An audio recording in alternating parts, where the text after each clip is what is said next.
Hi guys, it's Steph. I am in this beautiful location here, which might be a little bit more beautiful on video than it is in real life, but it looks gorgeous tonight. And I want to talk to you guys about living gluten-free on the road and the trucking industry when it comes to gluten-free. Just a note, my name's Steph, if you don't know that already. And this video isn't an attempt to change your diet or your lifestyle. It's purely about my personal experiences. Since you can't just go anywhere to eat with a big truck and your schedule's sometimes really tight, eating gluten-free can be a challenge I've found. My preference is always homemade, but that's not always an option in a truck. It's actually seems like rarely an option in a truck. Often you're left with 2 or 3 fast food options at a truck stop.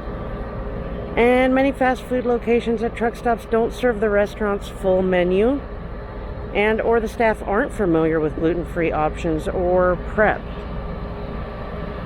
I have to disclose, I don't know if I have celiac disease.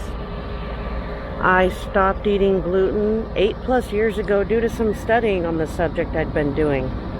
I realized by the very next day I felt better than usual after lunch, and I've avoided gluten from that day forward. The restaurant and food industries have undergone major transformations since those days. I've been able to mostly successfully eat at many places with and without gluten-free menus.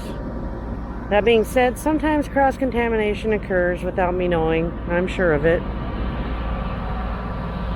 It's pretty important to understanding which foods are commonly made with wheat and other gluten-containing grains if you want to navigate a menu. I've been on the road for about 16 days now, and I've successfully, or mostly successfully, avoided cross-contamination during that time, with only 2 or 3 menus stating they had gluten-free options.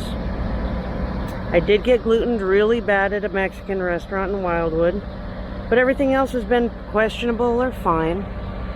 Oddly enough, gluten-free at Mexican restaurants usually is not the hardest part for me.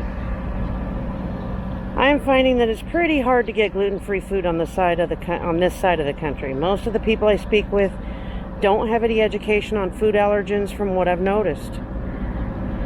It's a good thing that I don't have a peanut allergy, because I'd probably be dead, but at the least very, very hungry. I feel like people with peanut allergies probably never eat anything that they haven't personally prepared at home. I'm pretty good about knowing what foods are likely not safe for me, even if they seem like they should be.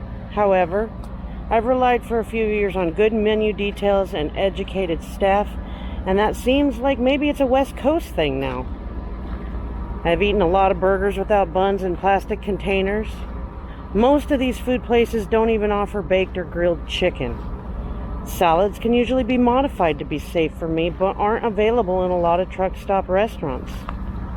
I'll eat fries and tots that are fried with things I can eat, and I'm not sure how many parts per million of the gluten protein you can find in fried foods that don't in themselves contain gluten, but I tend to feel mostly okay afterwards.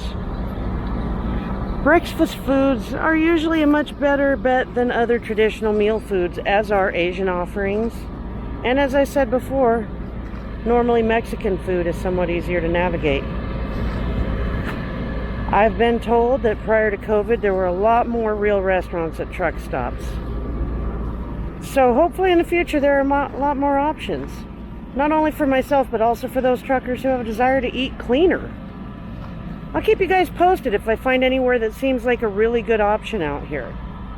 I would like to make it known that most pizza parlors, especially those privately owned ones, and a lot of the big ones, are starting to get wise to the fact that there's a lot of people who want to eat pizza, that want to eat gluten-free pizza. Not everyone has celiac disease. Some people just believe, like I do, that gluten's not really for them.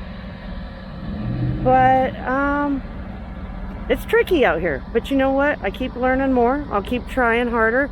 And I think as COVID continues to become more of a thing of our past, that more gluten-free options will become a thing of my future here on the road. In any case, thank you for watching. I hope you enjoyed this video of this beautiful location that, as I did show you, in some parts were not as beautiful as they should be.